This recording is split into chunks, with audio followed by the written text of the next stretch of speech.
Magandang araw, grade 7. Handa na ba kayong matuto ngayong araw?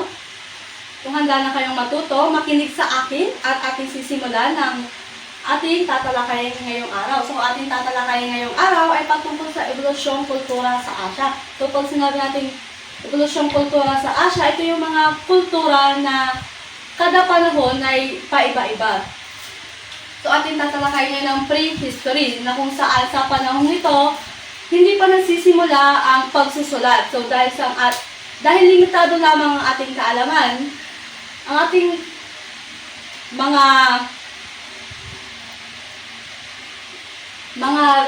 researcher ay nakakahanap ng mga gamit na patungkol sa ating nakaraan.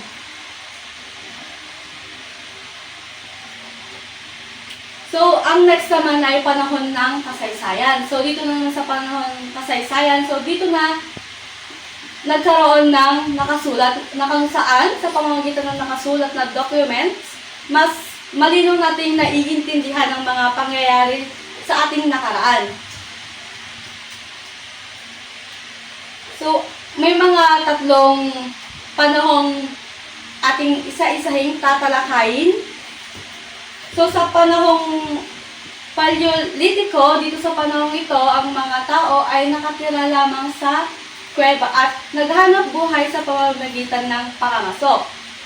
So, dito, ang kanilang paggamit ng mga kasangkapan na yari sa bato ay ginagamit ito upang maghanap ng pagkain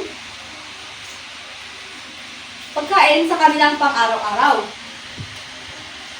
At sa kuweba na kanilang nagtitirahan, ito lamang ay pang samantalang kanilang tirahan. So, ang pangalawa is panahong Neolitiko. So, dito sa panahong Neolitiko, nagsimula ang agrikultura. Mas natututo ang mga tao na magtanim at mag-alaga ng mga hayop. So, dahil sa agrikultura, nagkakaroon ng supply ng pagkain na nagbibigay daan sa paglaki ng pamayanan. So lastly, ang tatalakayin natin na panahon ng metals.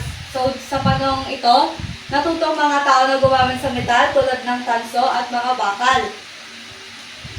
So ang mga kagamitan na yari sa metal ay mas matibay at mas effective kaysa sa kagamitan na yari sa bato. So, dito nagbibigay daan sa mga maunlad na teknolohiya at pang-ekonomiyang pagunlad. So, dito sa panahong metal, mas tumibay ang mga armas sa pamamagitan ng paggawa ng mga bakal. So, dito na nagtatapos ang ating talakayin ngayong araw. Naway may natutunan kayo.